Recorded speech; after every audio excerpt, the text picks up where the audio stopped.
Bihar NDA में सब कुछ ठीक नहीं चल रहा है। जिस प्रकार पूर्व केंद्रीय मंत्री पशुपति पारस के नेतृत्व वाली राष्ट्रीय लोक जनशक्ति पार्टी को एनडीए में दरकिनार किया जा रहा है, वैसे में लग रहा है कि बागी होना तय है। आज लोजपा रामविलास के जमुई से सांसद अरुण भारती ने पशुपति पारस को उनकी भाई हितैषी संबंध को दर्शाते हुए कहा कि उन्हें रामविलास जी ने रहने को छत दिया, गले लगाकर रखा, लेकिन पशुपति पारस उन्हें निभा नहीं पाए। सुनिए सांसद क्या कुछ कह रहे हैं। जो उन्होंने 12 जनपद पे बयान दिया है, क्या वो अपनी असफलता को गिनाना चाह रहे हैं? वो ये गिनाना चाह रहे हैं वो कितने गैर जिम्मेदार राजनेता और एक गैर जिम्मेदार भाई रहे हैं।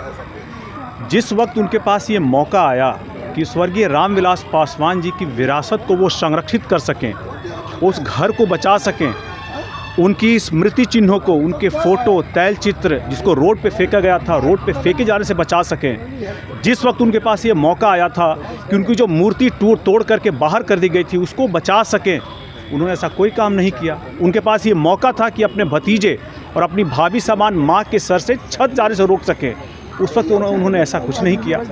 अभी आप जिस हम लोग यहाँ कोठी में हैं, 2010 में जब पारस जी जो चुनाव हार गए थे, उस वक्त उनको जब रहने के लिए घर खाली करने के लिए कहा गया था, तो हमारे अभिभावक स्वर्गीय रामविलास पासवान जी ने इसको कार्यालय के तौर पे आवंटित करवा करके उनके और उनके परिवार के लिए कि सर पे छत रहे, इसका प्रयास किया था।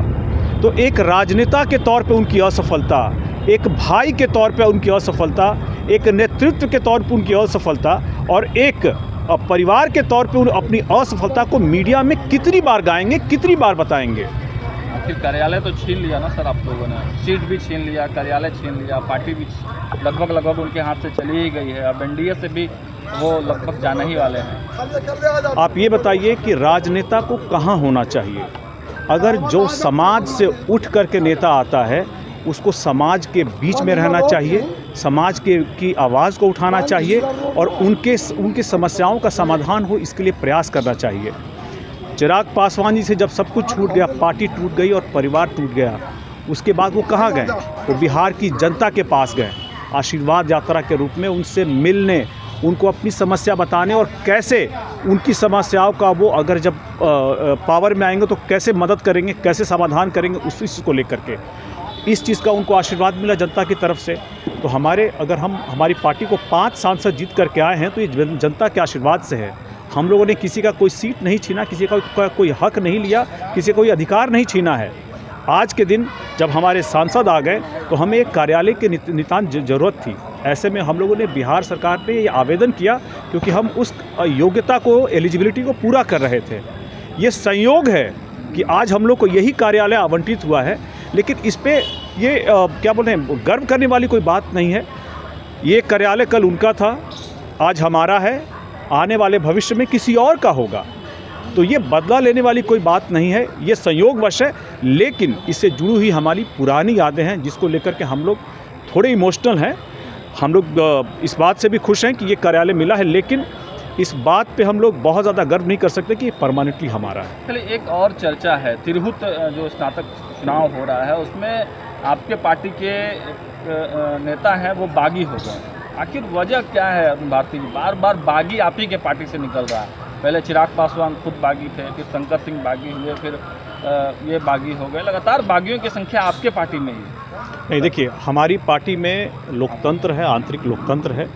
अगर कोई भी, देखिए हम लोग गठबंधन में हैं, गठबंधन की अपनी मर्यादाएं हैं, उसकी सीमाएं हैं, उसमें रह कर के ही आपको काम करना है। ऐसे में अगर कोई साथी निर्दलीय के तौर पे चुनाव लड़ना चाहता है तो उसको फिर गठबंधन से बाहर जाना होगा, हमारी पार्टी से बाहर जाना होगा और एक निर्दलीय के तौर पे वो चुनाव लड़ सकते हैं। हमारी पार्टी और गठबंधन के तहत नहीं लड़ सकते हैं। तो ये उनकी भावना थी, वो चुनाव लड़ना चाहते थे और हम लोग उनको रोकना भी नहीं चाहते थे। गठबंधन बलि मांगता है? नहीं, गठबंधन की बलि की बात नहीं है। गठबंधन में आप एक बड़े हितों को साधते भी हैं।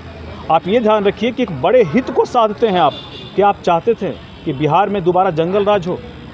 नहीं चाहते थे ना। ये जो झूठी खबरें लोग फैला रखे थे कि संविधान ख़त्म हो जाएगा, इस बारे में सही जानकारी लोगों को देने की ज़रूरत थी ना। इसलिए हम लोगों ने अपनी पार्टी में, अगर वो अलग से चुनाव लड़ना चाहते थे कोई भी, तो हम लोगों ने उनको ये आज़ादी दी कि आप हमारी पार्टी से अलग हो जाइए, गठबंधन से अलग हो जाइए, उसके बाद आपकी जो भी विचार है उसको करने के लिए आप स्वतंत्र हैं। अच्छा। हम लोग बागी नहीं हैं, लेकिन हमारे अंदर, पार्टी के अंदर ये भी है कि आंतरिक लोकतंत्र है कि अगर आप पार्टी के जो सीमाएं हैं उसमें नहीं बन सकते, पार्टी के आप रूल्स को फॉलो नहीं कर सकते, गठबंधन की सीमाएं और मर्यादाएं को अगर आप नहीं निभा सकते तो आप पार्टी से बाहर जाकर के आपको जो करना हो करें।